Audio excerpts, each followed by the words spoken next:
Hello, thank you for coming today to share your oral history of your recollection of your experiences while a student here at Chestnut Grove Elementary School. This project is being funded by the Conservation Fund. Please state your name and the schools that you have attended. All right, I am Jessie Davis Summers. Started school at age 5 at Haywood Chapel Elementary School. My parents moved to the Chestnut Grove community just before Christmas time when I was in second grade. 1 through 8 at Chestnut Grove. Then I went to Unity High School. After Unity, I went to Winston-Salem State University. And then I did some further training later on at A&T. Hey, thank you. Can you tell me about any special memories of teachers or things you reflect on today from your elementary school experience?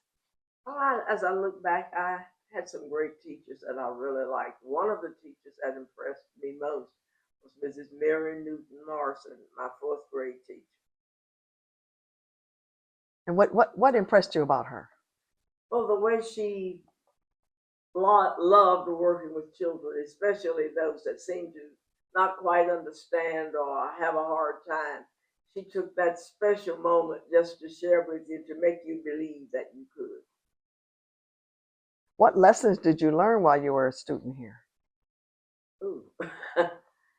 We had all the subjects in one room, and there was no going out of the classroom to classes. Of course, we had the basics: reading, math, language, geography. It was back then instead of social studies. Spelling, uh, science. Uh, had some great teachers. I remember my fifth grade teacher. All of us had to learn. That was Mrs. Reedy Smith. We had to learn our multiplication tables. That was pretty rough, but I did it. And we would have hobby day in fifth grade. We would get to do whatever your hobby was, something that related to that hobby. I remember making an apron. Of course, we did all of our sewing by hand. Hmm. All right. So, what was a typical day like at this Rosenwald Chestnut Grove Elementary? Did you walk to school, or how did you get to school? No, we rode to school on a bus. And back in the day, the school buses had 2 rows of seats up the outside walls of the bus, and then a little double seat straight down the middle. And little children had to sit on that middle seat, and every time the driver would go around a curve, you would lean with the bus, often slid off the seat. Okay, so once you got to school, did they do a daily pledge, or what kind of things Well, happened when you we first? would have devotion. We'd do the pledge, often sing a song or two. And sometimes some of the students would pray or some of the teachers would pray. But we usually started the day with a devotion. Or we had the Bible teacher that came about once a month. And she would tell us a Bible story. We would sit on the floor and roll the walls back. And the little children would sit on the floor. The older children, of course, had chairs. And she would tell us a Bible story. And if you could learn various verses to get to go to Bible camp. I didn't go to Bible camp, but some of my siblings did. That was a great experience. Yeah, okay. And so, what was your path after graduating from high school? After I finished high school, I went to Winston-Salem State University. And I graduated in 62. My parents had 3 graduates that year. I finished college at Winston-Salem State. My oldest brother finished Unity High School in 62. And one of my sisters, Pat, almost the youngest, uh, finished 8th grade. So they had 3 graduations that year. Okay, so what was your career choice after you I graduated? went into education, primary education. And I taught, did 37 years straight, full part-time. Went back after my husband passed and did part-time. I couldn't stand home alone, empty house. So, and that was good. I subbed some of them in 2010, and I decided that's enough, Jess. Mhm.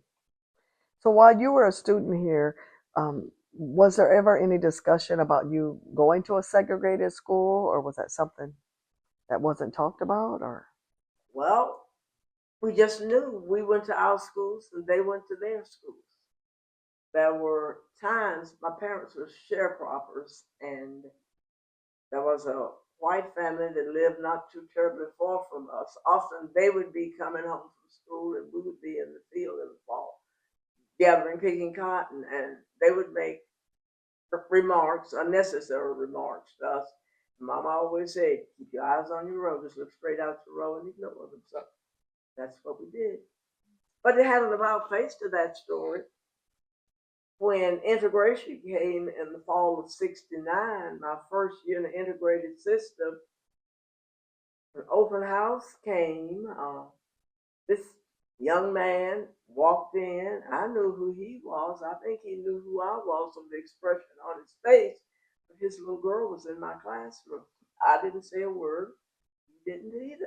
The child and I had a great year, and he didn't come up with any other remarks. Good. So, can you tell me about the books or the materials that were used then?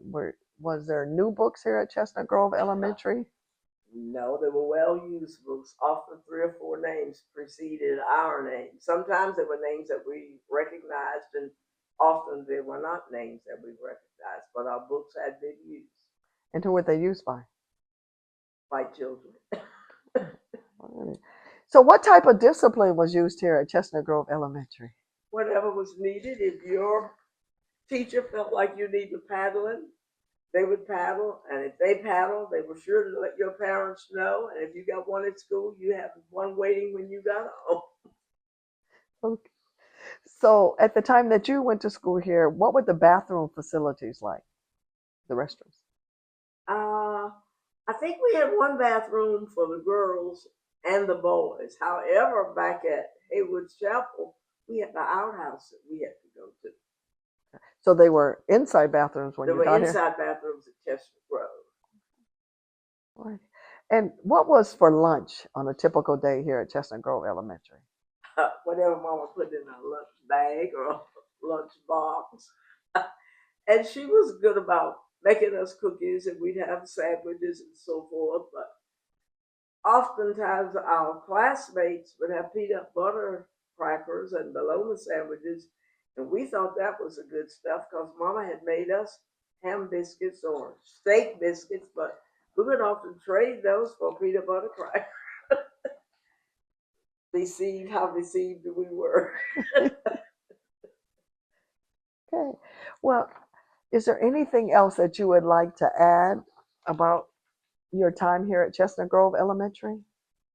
When I look back over those days and think, we thought we were deprived children, but as I look back and think, we were blessed both. We had people that loved us and wanted the best for us and were sincerely concerned as to what kind of adults we were going to grow up to be. And I think they did everything in their power to help. We had some great times. Well, thank you very much.